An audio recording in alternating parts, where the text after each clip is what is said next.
You smell them before you see them. The wind carries it first, a thick metallic scent that coats the back of your throat like copper and ash. You're standing on a hillside overlooking a valley that was, only hours ago, green and alive. Now it is painted red. The grass has disappeared beneath a carpet of bodies so dense you cannot see the earth. They are piled like harvested wheat, limbs twisted in angles that defy the human form, faces frozen mid-scream, eyes still open to a sky they will never see again. The sun is setting, and the light turns everything golden, a cruel irony that makes the scene before you look almost beautiful, almost holy. But there is nothing holy here. There is only death, and the flies that have already begun their feast, and the groans of the dying men half buried beneath their brothers. Too weak to cry for help, too broken to move. You take a step forward, and your boot sinks into something soft. You don't look down. You can't. Because if you do, you will see what you stepped in, and you will never forget it. Somewhere in the valley, a horse screams. A sound so human it makes your skin crawl. Then silence. Then the distant murmur of prayers in a language you don't understand, rising from the few survivors who still have strength enough to beg their God for mercy. But mercy did not come to this valley. Not today. Not when 500 men in white cloaks and red crosses stood against an army that stretched to the horizon. Not when they lowered their lances and charged into a sea of swords with a prayer on their lips and death in their eyes. This is the Valley of Springs. This is August the 25th, 1248. This is the day that should not have happened, the day when mathematics failed, when logic collapsed, when the impossible became history written in blood and bone. And you are standing in the aftermath of a miracle, or a massacre. Perhaps both. The question that will haunt chroniclers for 8 centuries is this: how did 500 knights destroy an army of 26,000 soldiers? How did they not just survive, but annihilate? How did they turn a valley into a graveyard so complete that the locals would refuse to farm this land for generations, claiming the soil itself was cursed? The answer lies not in strategy or weapons or luck. It lies in something far more terrifying. Faith forged into a weapon so absolute, so fanatical, so unbreakable, that it turned ordinary men into instruments of apocalypse. But to understand how 500 became an army of ghosts, how they shattered an empire's pride and saved a continent from conquest, we must go back. Back before the blood, back before the valley, back to when the kingdom of Jerusalem was dying, when the Crusades were collapsing, when Europe's hold on the Holy Land was slipping through desperate fingers like sand. Back to when the Knights Templar were not yet legends. They were just men, mortal men, fallible men, men who were about to be tested by an enemy that outnumbered them 50-1. Before they were the White Knights of legend, before their names struck terror into the hearts of sultans and emirs, before kings borrowed money from their vaults, and popes granted them immunity from all earthly law. They were 9. Just 9 French knights kneeling in a stable beneath the Temple Mount in Jerusalem, swearing an oath that would echo through centuries. The year was 1119. The First Crusade had torn Jerusalem from Muslim control 2 decades earlier, and now Christian pilgrims flooded the roads to the Holy City, walking hundreds of miles through hostile territory where bandits and raiders waited like wolves. The roads were death traps. The pilgrims arrived bloodied, robbed, or not at all. Hugh de Payan, a knight from Champagne with more scars than coin, made a vow that day to protect these pilgrims, to guard the roads, to become the sword and shield of the faithful. He called his order the Poor Fellow, Soldiers of Christ, and of the Temple of Solomon. History would know them by a simpler name, the Knights Templar. They took vows of poverty, chastity, and obedience, warrior monks who slept in their armor and ate in silence, who prayed 8 times a day and trained with swords until their hands bled. They wore white mantles, pristine and pure, marked with a red cross over the heart. That cross was not decorative. It was a promise. They would die before they retreated. They would fight until the last breath left their lungs, and die they did, in droves, in waves, in glorious futile charges against impossible odds. But something strange began to happen. They won. Not always, not easily, but often enough that whispers began to spread through the Crusader states. God favors them. They cannot be killed. They fight like men possessed. Within 30 years, the Templars grew from 9 knights to a military order thousands strong, with fortresses spanning from Scotland to the Levant, with treasure vaults that could finance wars, with influence that made kings envious and enemies terrified. They answered to no one but the Pope himself. They paid no taxes. They feared no excommunication. They became the most elite fighting force Christendom had ever created. Professional soldiers in an age of feudal levies, trained warriors in an era of peasant conscripts, disciplined monks in a world of chaotic nobles. When a Templar knight lowered his lance, he did not charge for glory or gold or land. He charged because God commanded it, and that made him more dangerous than any mercenary, more relentless than any fanatic. By 1244, the Templars were entrenched in the Crusader states, manning castles along the frontier, holding the line against Muslim forces that had unified under new leadership and new determination. The balance of power was shifting. The momentum that had carried Christian armies to Jerusalem was reversing, slowly, inexorably, like a tide pulling back from shore. And then came the disaster. At La Fourby, October 17th, 1244. Near the town of Gaza, a Crusader army, 20,000 strong, including hundreds of Templar and Hospitaller knights, faced a coalition of Egyptian and Khwarezmian forces. The battle should have been a Crusader victory. The tactics were sound. The numbers were reasonable. But the desert sand drank Christian blood that day. The Crusaders were obliterated, cut down, slaughtered so completely that of the 20,000 men who marched into battle, fewer than 3,000 survived. Of the 300 Templar knights who fought, only 33 escaped. The rest died where they stood, their white mantles soaked crimson, their bodies left to rot beneath a merciless sun. It was the worst defeat the Crusader states had suffered in decades. The kingdom of Jerusalem staggered. The coastal cities fortified their walls.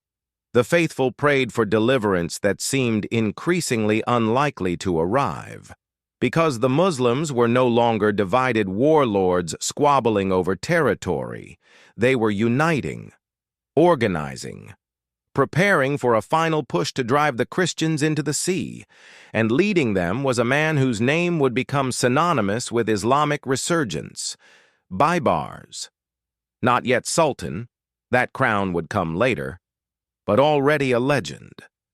Born a slave, sold on the markets of Damascus, risen through sheer brilliance and brutality to command armies. He was a military genius who understood that the Crusader kingdoms were not just military opponents but ideological enemies, symbols of Western invasion that had to be erased. Baibars looked at the fractured Crusader states and saw weakness. He looked at the coastal fortresses and saw isolation. He looked at the Templar castles, those supposedly impregnable strongholds, and saw targets. By 1247, he was leading raids into Crusader territory with increasing boldness, testing defenses, probing for weakness, waiting for the perfect moment to strike a blow that would break Christian morale forever. That moment came in the summer of 1248. The target? A caravan. Not just any caravan. A massive supply train carrying food, weapons, gold, and reinforcements from the coast to the inland fortresses. It was the lifeblood of the Crusader defense, the logistical artery that kept the frontier castles supplied and manned.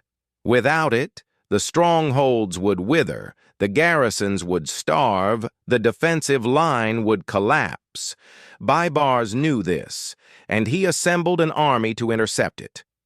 26,000 soldiers, cavalry and archers and infantry, Muslims from Egypt, Syria, and beyond, united under the banner of jihad, sworn to destroy the Christian presence in the Holy Land once and for all. Against them, a Templar escort of 500 knights. It wasn't supposed to be a battle. It was supposed to be a massacre. The first sign of danger comes not as a sound, but as an absence of sound. You are riding in the middle of the caravan, a serpent of wagons and pack animals stretching nearly a mile along the road from Acre to Gaza. The morning sun beats down on your white mantle, and sweat pools beneath your chainmail, and your horse's hooves raise small clouds of dust that hang in the still air. Around you, merchants and servants and fellow knights move in the rhythm of a long march. The creak of wagon wheels, the jingle of harnesses, the occasional murmured prayer. And then, suddenly, the birds stop singing. You notice it in your peripheral awareness, the way a sailor notices when the wind dies. The world has gone quiet, too quiet. Even the insects seem to have fled. Your horse's ears swivel forward, alert, tense. That's when you see it on the horizon, a dark line shimmering in the heat haze. At first you think it's a shadow or a trick of the light. But it grows, spreads, solidifies into something that makes your throat tighten and your hand drop instinctively to your sword. An army, not a raiding party. Not a scouting force, an actual army, cavalry and infantry arranged in disciplined ranks that stretch across the entire width of the valley ahead. Banners ripple in the wind, greens and blacks and golds, crescents and calligraphy in flowing Arabic script. The sun glints off thousands of spear points, thousands of helmets, thousands of swords. The caravan lurches to a halt. Shouts echo down the line. Merchants cry out in fear. Servants begin to pray. The Templar sergeants bark orders trying to maintain formation, but you can see it in their eyes, too. Shock.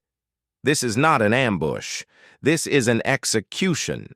Someone near you does the math aloud, voice cracking. 20,000, maybe more, dear God, maybe 30,000, 500 Templars, 26,000 Muslims, 52 to 1. The Grand Master of the Templars, William de Sonac, rides to the front of the formation. He is an old man by warrior standards, 53 years old, scarred from a dozen campaigns, his white beard stained yellow from years in the desert sun. He wears no fear on his face, only a grim, terrible calm. He raises his hand, and the Templar knights surge forward to form the vanguard. You among them. Your heart is hammering so hard you can hear it in your ears, a drum that matches the distant thunder of enemy hooves beginning to move. William turns in his saddle to address the knights. His voice carries, strong and clear. Brothers, we did not choose this ground. We did not choose this day. But God has placed us here, between the innocent and the sword, between the faithful and the slaughter. We are Templars. We do not retreat. We do not surrender. We do not fear death. For death is the door to eternal glory. He draws his sword, a plain blade, no jewels or gold, just steel worn smooth from use, and points it at the enemy army. Today we write our names in heaven. Today we become martyrs or miracles. Either way, we become legend. Deus vult. Deus vult! The cry tears from 500 throats simultaneously, a roar that echoes across the valley, defiant and insane, and somehow impossibly making the distant enemy hesitate for just a heartbeat. God wills it. This is the moment, the catalyst, the point of no return. Because what happens next will not be decided by tactics or strategy or military theory. It will be decided by something far more primal, the collision of two absolutes, two faiths, two certainties that cannot both be true. The Muslim army begins to advance, a wall of death rolling toward you like a tsunami. You can see individual faces now, bearded warriors with eyes full of righteous fury, young soldiers eager for martyrdom, veterans who have killed crusaders before and expect to kill more today.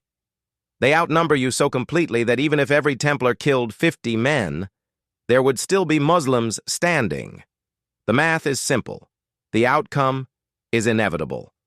And yet, William de Sonac lowers his lance, and you lower yours, and 500 knights in white mantles begin to move forward. Not at a gallop, not yet. First a walk, then a trot. Lances perfectly vertical, formation tight and disciplined. This is how Templars charge. With precision, with control, with the mechanical efficiency of men who have trained for this moment every day of their lives. The distance closes. 500 yards, 300, 100. You can hear the enemy now.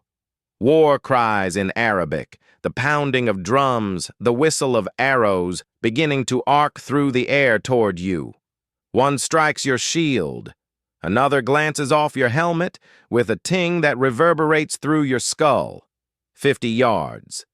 William's lance comes down, horizontal now, aimed at the chest of a cavalry commander in ornate armor. Around you, 499 other lances drop into killing position. 20 yards. The world narrows to a tunnel. All you can see is the man you're about to hit. All you can hear is your own breathing, harsh and fast inside your helmet. All you can feel is the tension in your lance arm, the bunching muscles of your horse beneath you, the terrible anticipation of impact. 10 yards. William screams, "For Christ and the temple!" and 500 voices echo, "Christ and the temple!" 5 yards. You close your eyes for a split second, commend your soul to God, and impact. Your lance punches through the cavalry commander's chest with a sound like breaking branches. The shock travels up your arm, nearly unseating you. The lance shaft splinters. You release it, draw your sword in the same motion, and then you're inside the enemy formation, surrounded by chaos. By screaming horses and screaming men, by the clash of steel and the wet thunk of blades finding flesh. And something impossible begins to happen. The Muslim line doesn't slow the Templar charge. It breaks. Like a stone thrown through glass. The 500 knights shatter the front ranks of the Muslim army, not because they are stronger or faster or better armed, but because they do not stop, they do not hesitate, they do not fear. They are 500 men who have accepted death, and that makes them more terrifying than any army of living soldiers could ever be.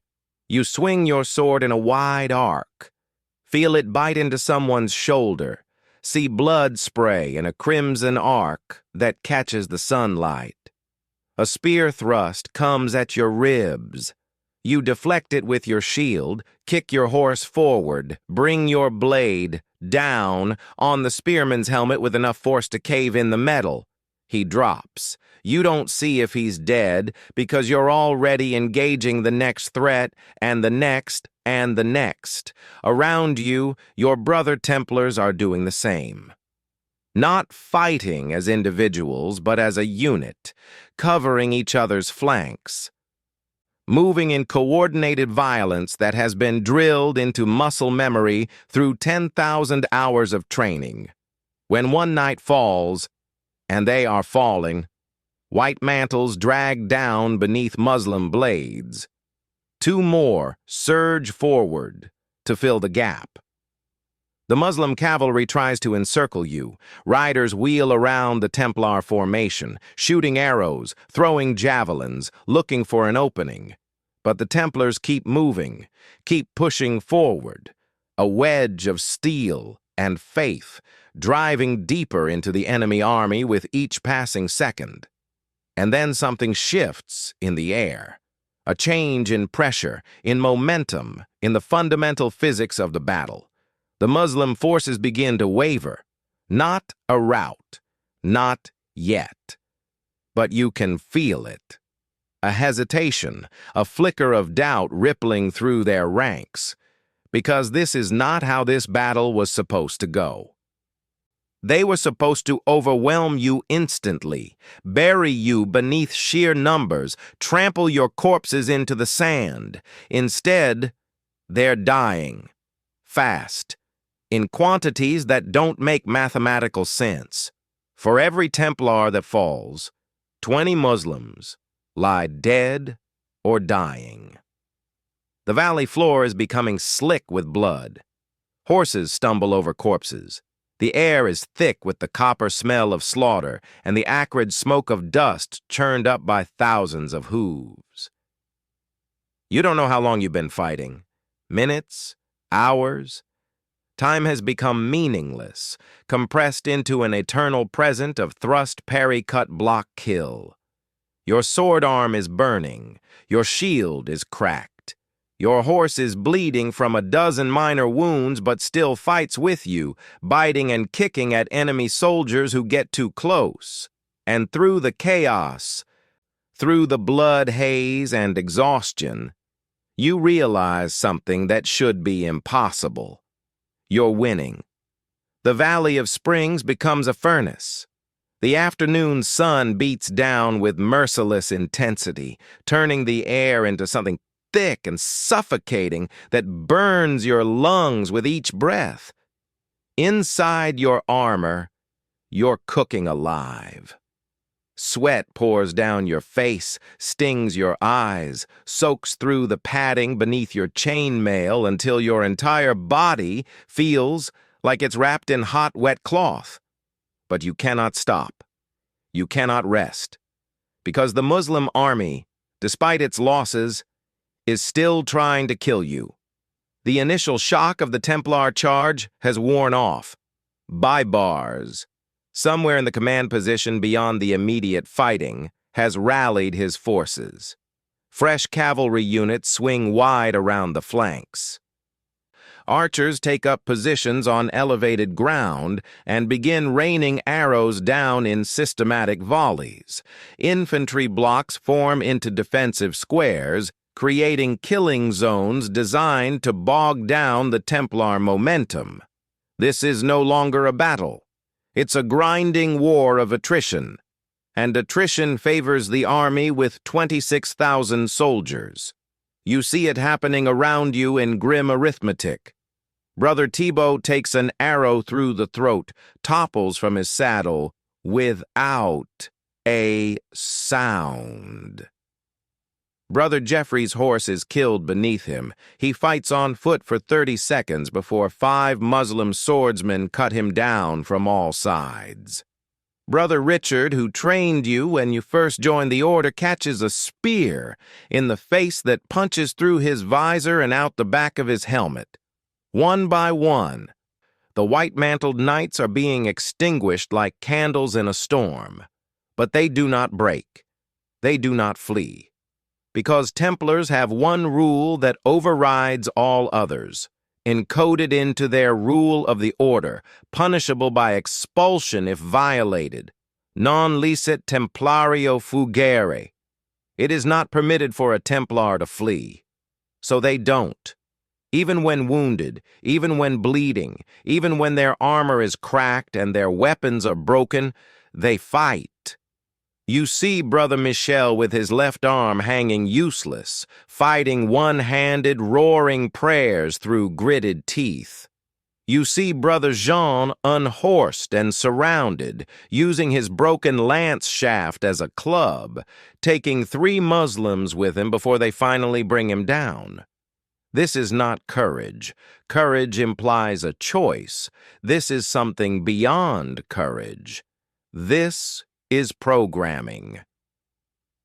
Religious conditioning so deep it has erased the survival instinct and replaced it with absolute obedience to the mission. Protect the caravan, or die trying. The caravan itself has become the center of everything. The merchants and servants have circled the wagons, creating a makeshift fort. Templar sergeants, non-knight members of the order who fight as infantry, form a defensive perimeter. Every Muslim push toward the supply train is met with fanatical resistance. Because if the caravan falls, the coastal cities will starve. The frontier fortresses will collapse. The Crusader presence in the Holy Land will wither and die. 500 men stand between survival and extinction. 450 now. 400. 375. The count drops with each passing hour. You've lost track of how many men you've killed. Your sword is notched and bent. Your shield is more splinters than wood. There's blood in your mouth. You bit your tongue at some point and didn't notice. And everything hurts with a deep, bone-deep ache that you're too exhausted to process. Around you, the battlefield has transformed into something from an apocalyptic vision. The ground is carpeted with bodies, Muslim and Christian tangled together in death, often still gripping the weapons that killed each other. Wounded horses scream and thrash. Dying men call out for mothers, for God, for water that will never come. The sun begins its descent toward the horizon, and the light turns everything gold and red, beautiful and horrific in equal measure. And then, like a sudden thunderclap in your mind, you understand what's happening. The Muslims are pulling back. Not retreating, not yet, but disengaging, creating distance, reforming their lines. You can see officers riding between units, shouting orders, trying to reorganize the shattered formations. Because despite the losses the Templars have taken, despite the mathematical certainty that should have ended this battle hours ago, the Muslims have suffered catastrophic casualties. Bodies stretch across the valley in heaps. Entire cavalry units have been annihilated. Experienced warriors, veterans of a dozen campaigns, lie dead, killed by knights who should have been overwhelmed in the first charge. The disparity is staggering. For every Templar corpse, there are dozens of Muslim dead. The ratio is so absurd, it seems like battlefield mathematics have been suspended replaced by some darker calculus where faith and fury can multiply force beyond reason. Baibars, watching from his command position, must be seeing the same thing you're seeing, but from the opposite perspective. His army is being destroyed by an enemy that shouldn't even exist anymore. The Muslim forces regroup half a mile away. You can see them in the fading light, still thousands strong, still capable of crushing the remaining Templars through sheer weight of numbers. But something has changed in their posture. The aggressive confidence of the morning is gone, replaced by a wary respect that borders on fear. Because warriors understand something that civilians never will. There's a difference between fighting men who want to live and fighting men who want to die gloriously. The former will break when pushed hard enough. The latter are already ghosts, already beyond the world's ability to threaten them. The Templars are ghosts, and ghosts cannot be intimidated. William de Sonac, still alive, still fighting, though you can see blood streaming down his face from a head wound, raises his sword high. His voice, hoarse from hours of battle shouts, still carries, "Brothers! The day is not yet done. They falter. God is with us. Once more. Once more." The surviving Templars, maybe 250 now, maybe 300, you've lost count, close ranks, battered, bleeding, beyond exhaustion, but not broken, never broken. You grip your bent sword, look at the enemy army reforming in the distance, and a strange calm descends over you. This is the moment the rule prepared you for. This is why you took vows of poverty and chastity and obedience. This is why you trained until your hands bled. This is why you became a Templar instead of a normal knight with lands and titles and a future. Because normal knights retreat when the odds are impossible. Templars charge. And somewhere deep in your chest, beneath the exhaustion and pain and fear you're not supposed to feel but do anyway, something catches fire. A fury. A transcendent rage at everything. At death. At entropy. At the universe's insistence that good men die and evil prospers.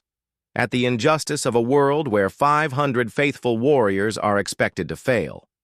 No. Not today. Not here. The Muslim army begins to advance again, cautious now, moving in tighter formation, trying to minimize the damage the Templars can inflict. But William doesn't wait for them to close the distance. He kicks his horse forward, and 250 Templar knights follow him, and you're among them, screaming a prayer curse through cracked lips, lowering your broken sword into attack position, charging once more into impossible odds with the sun, setting bloody behind you and death, riding beside you like an old friend you've finally decided to embrace. The armies collide for the second time, and this time, something breaks that cannot be repaired. Night falls on the Valley of Springs, but the battle continues by moonlight. You can barely see anymore.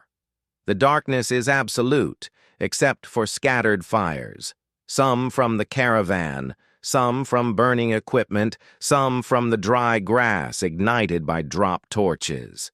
The flames cast grotesque shadows that dance and writhe, turning the battlefield into a hallucinatory hellscape where every movement might be friend or enemy, where the dead seem to rise and fall with each flicker of light. Your vision has narrowed to a tunnel.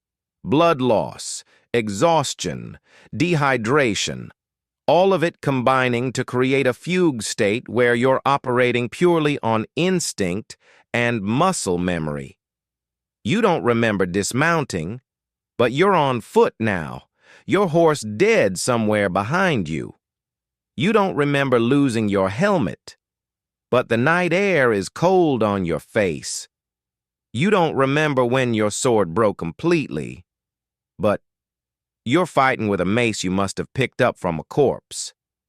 Around you, the remaining Templars have formed a tight circle around the caravan. Maybe 150 knights left. Maybe fewer. The white mantles are no longer white.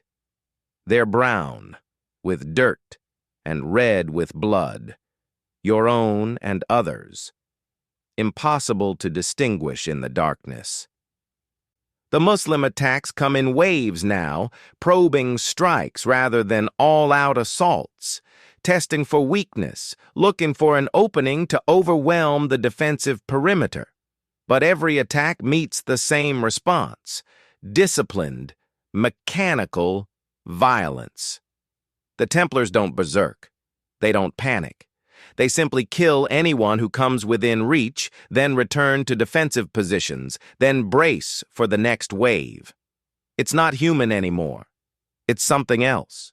Something that transcends ordinary combat and enters the realm of ritual, of religious ecstasy, of martyrdom in slow motion.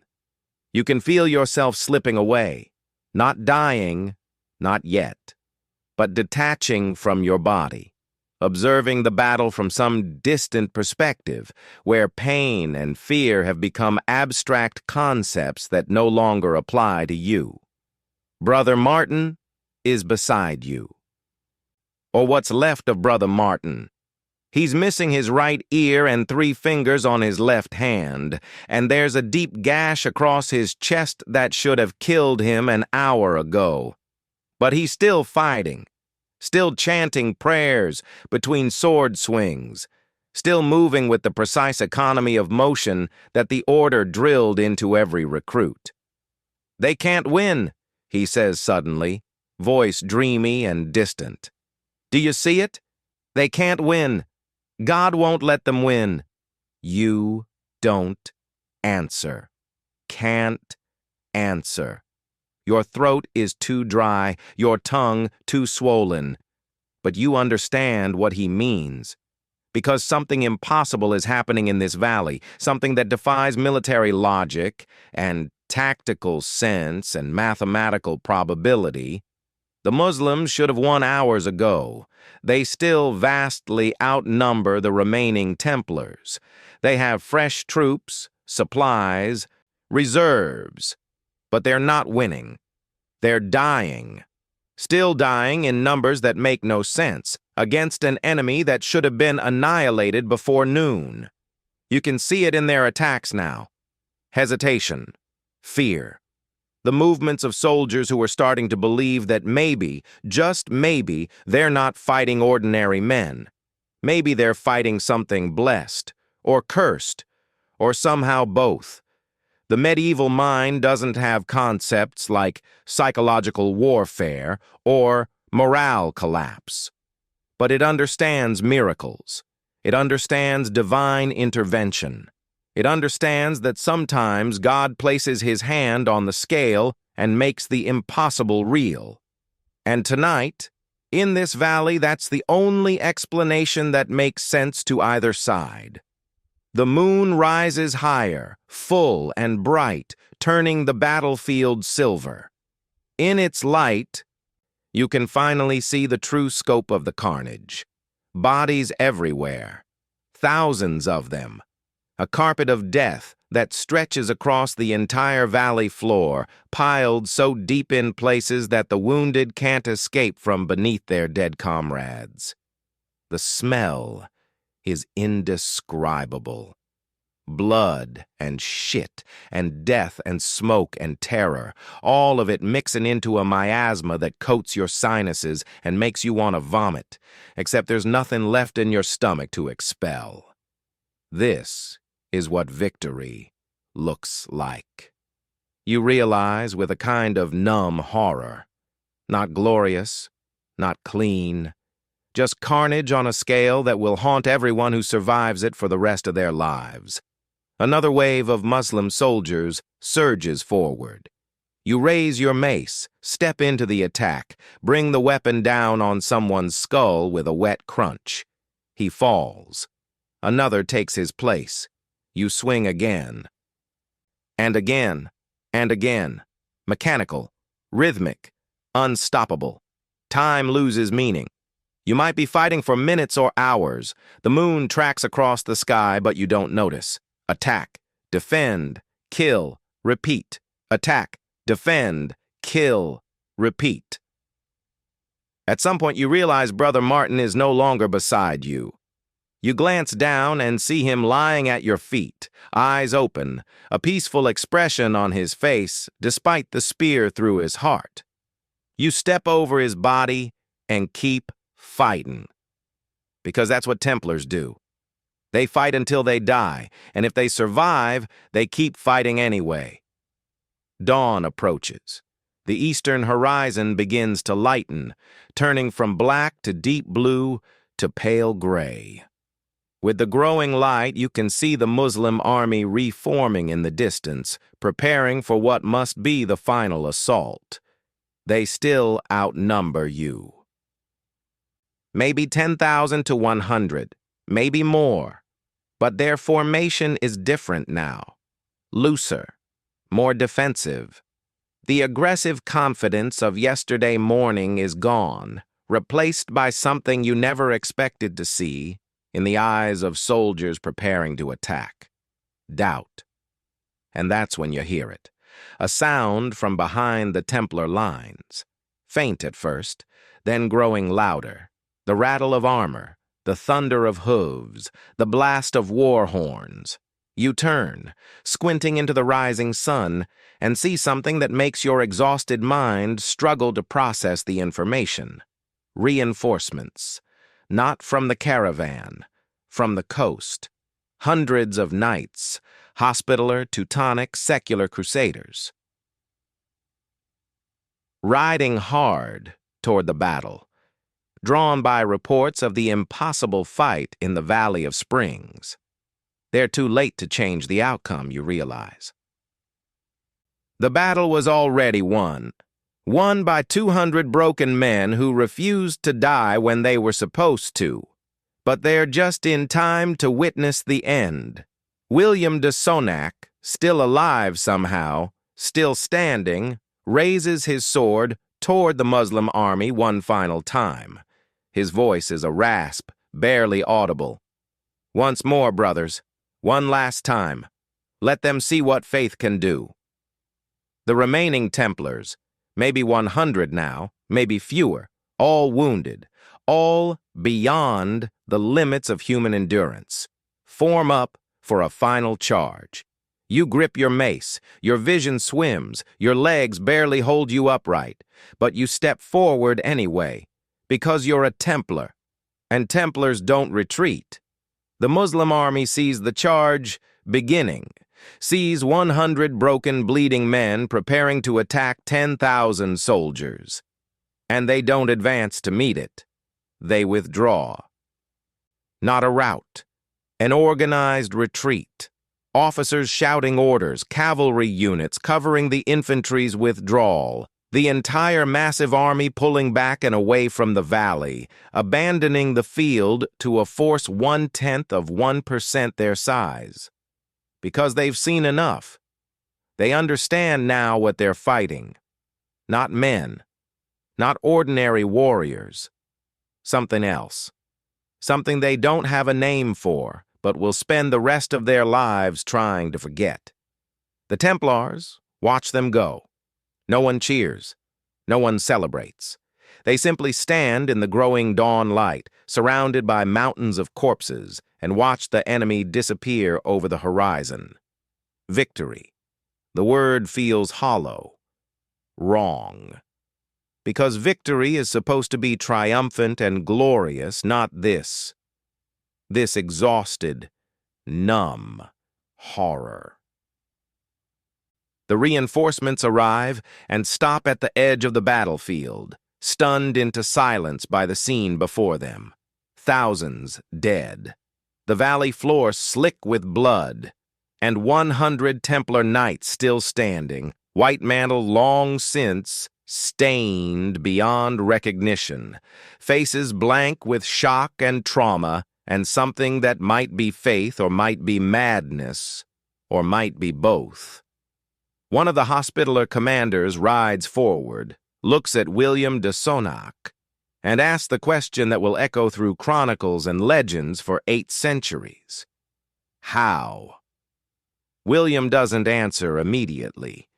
He's looking at the bodies of his fallen brothers, scattered across the valley like seeds cast by a mad farmer. Finally, he says, God willed it. It's the only explanation he has, the only explanation that makes any sense. Because tactics don't explain 52-to-1 odds. Strategy doesn't explain supernatural levels of combat effectiveness. Military theory doesn't explain how 500 men killed 26,000. But faith does. Faith forged into absolutism. Faith sharpened into a weapon. Faith so complete it erased the survival instinct and replaced it with something more terrifying.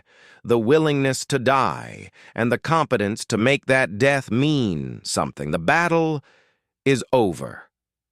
The Valley of Springs is silent except for the moans of the dying and the buzz of flies already gathering for their feast. And you collapse to your knees, drop your mace, and finally let the tears come. The victory should have been a turning point. A moment of triumph that revitalized the Crusader cause and sent shockwaves through the Muslim world. Instead, it becomes something darker, something haunted. Because victory without survival is just another word for sacrifice, and the Templars who walked away from the Valley of Springs are not the same men who entered it. You make it back to Acre 3 days later. The coastal city erupts in celebration when the news spreads.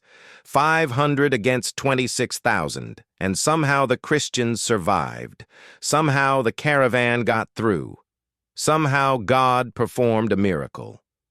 But you don't feel miraculous. You feel hollow. The nightmares start immediately. Every time you close your eyes, you're back in the valley, back in the blood.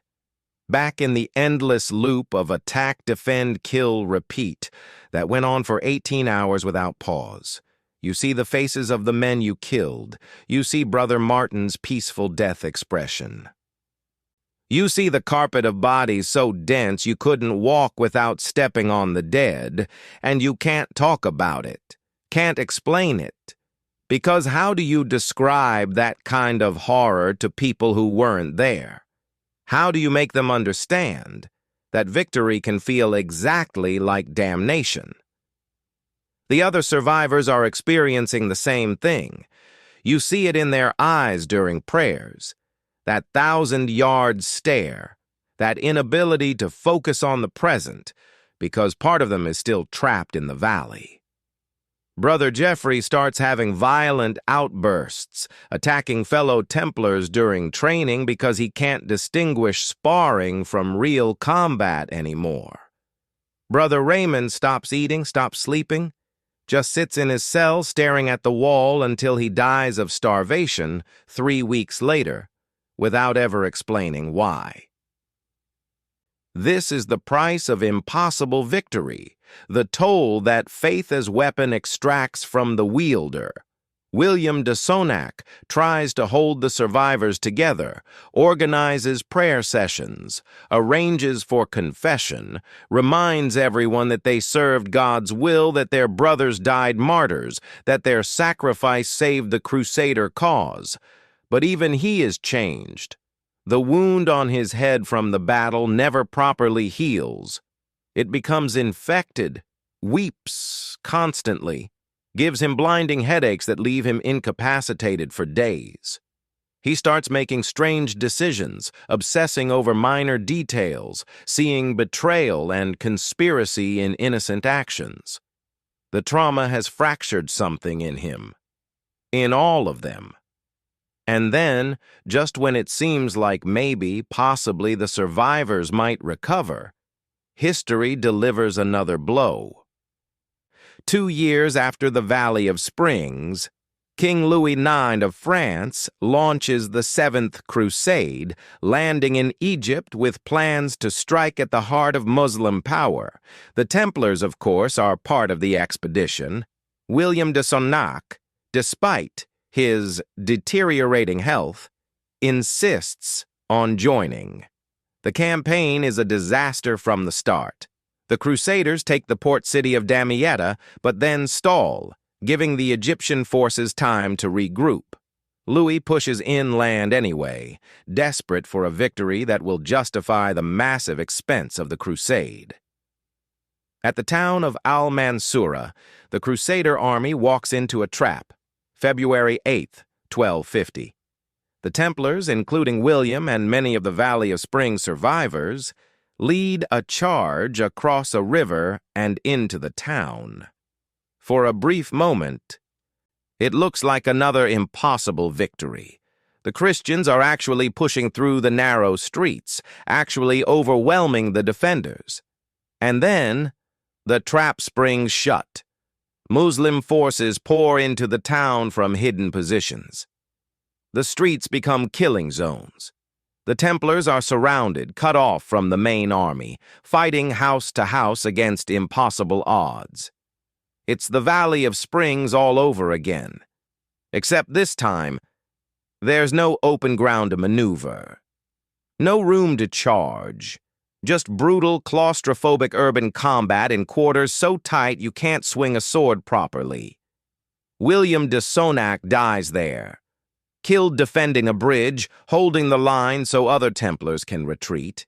His infected head wound, finally bleeding out as enemy blades finish what the Battle of Springs started.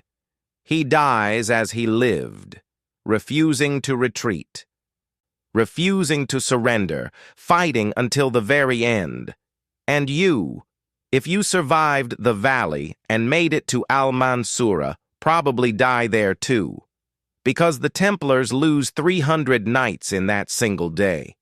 The Order's worst single battle loss in its history. The survivors of the Valley of Springs, who cheated death through faith and fury and impossible courage, finally pay their debt to mortality in the streets of an Egyptian town most Europeans have never heard of.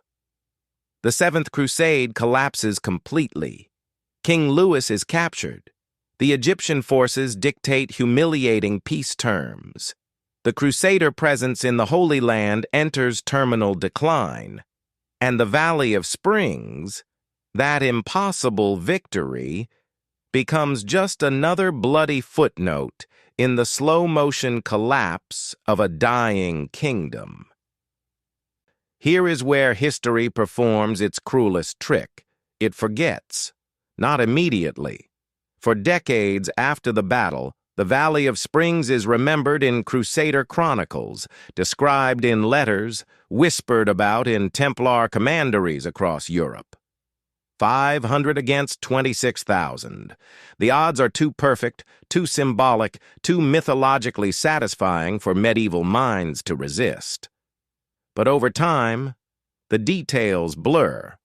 The numbers shift. Some chronicles say it was 300 Templars. Others say 800.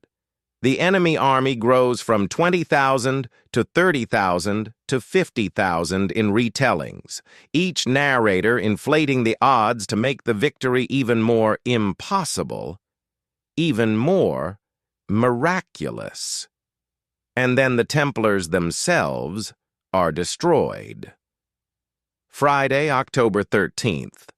King Philip II of France, drowning in debt and envious of Templar wealth, orchestrates mass arrests across his kingdom. Templars are seized, tortured, forced to confess to heresies they didn't commit, worshipping false idols, denying Christ, obscene rituals. It's all lies, political theater, but it works. By 1312, Pope Clement V officially dissolves the order. The Templars, warriors who held the line for 2 centuries, who died by the thousands defending Christian pilgrims, who achieved impossible victories like the Valley of Springs, are branded heretics and scattered to history. Their records are seized, their archives are burned, their fortresses are given to other orders or torn down stone by stone. And their battles, including that impossible day in 1248 when 500 men beat 26,000, are buried in the rubble. The Muslim chroniclers don't dwell on it either. Defeats are not emphasized in medieval Islamic histories, especially defeats that seem supernatural in scope. Baibars goes on to become sultan, conquers multiple crusader cities, and is remembered as one of Islam's greatest warriors.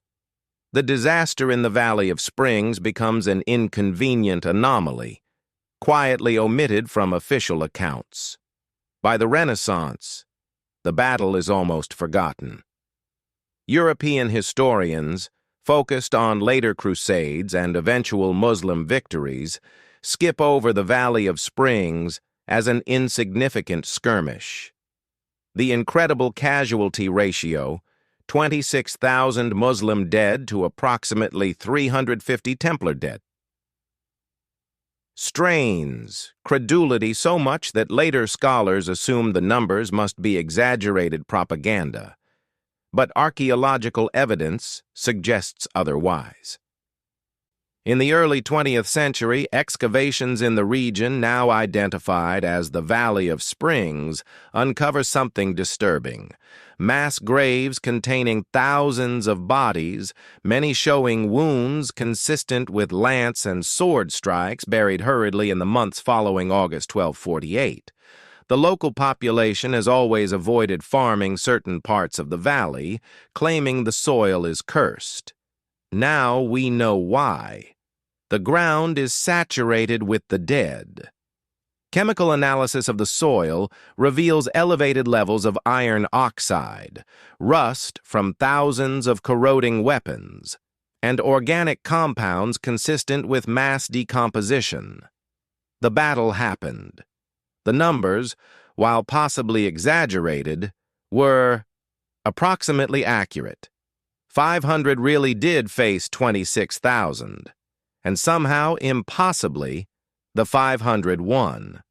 Modern historians struggle to explain it. Some point to terrain advantages. Maybe the valley funnel effect prevented the Muslims from bringing their full numbers to bear. Others suggest disease or morale issues weakened the Muslim army before the battle began. But these explanations feel insufficient. They don't account for the casualty disparity. They don't explain how an outnumbered force not only survived, but annihilated its opponents. The truth is simpler and more terrifying. The Templars were a weapon, not just soldiers, not just warriors, but a carefully designed system for converting faith into lethality. They spent everyday training. They ate, slept, and breathed combat doctrine. They accepted death as a feature, not a bug, of their operational model. They were the medieval equivalent of special forces, multiplied by religious fanaticism, multiplied by a code of honor that made retreat literally impossible. When you combine that level of training and conditioning with enemies who expected an easy victory, the psychological shock alone would be devastating. The Muslims attacked expecting to crush a small escort. Instead, they met a wall of disciplined violence that didn't break, didn't slow, didn't stop. And in medieval warfare, when shock troops break your front line, panic spreads exponentially. Soldiers flee. Officers lose control. The army collapses from within, numbers becoming irrelevant when no one will stand and fight. The Valley of Springs wasn't a miracle. It was the perfect execution of religious militarism. Faith sharpened into a weapon so absolute, it briefly warped reality itself. But that weapon destroyed its wielders just as surely as it destroyed their enemies. The Templars who survived the battle were psychologically shattered.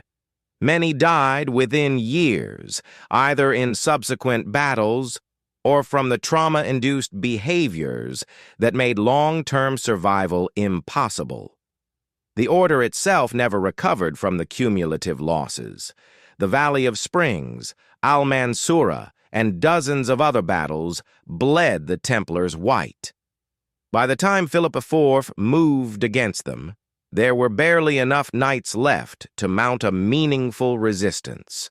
They saved the Crusader kingdoms for a few more decades, but the kingdoms fell anyway. They achieved an impossible victory. But victory changed nothing, and when the end came, when the Templars were arrested and executed and erased from history, no one remembered to honor the 500 who stood in a valley and defied mathematics itself. The battlefield today is just farmland, quiet, peaceful. You'd never know that thousands died there, never guess that the soil beneath your feet is mixed with medieval bones. There's no monument, no plaque, no tourist site, just an empty valley in what is now Israel, where once, for one impossible day, 500 men touched the divine, and paid for it with everything they were. Faith can move mountains, the saying goes. But what they don't tell you is that faith can also break men, shatter minds, turn victory into a trauma so profound that survivors pray for death just to escape the memories. The Knights Templar saved Europe that day in the Valley of Springs. They secured the supply lines, preserved the Crusader kingdoms, delayed the inevitable Muslim reconquest for decades, but they paid for it with their souls.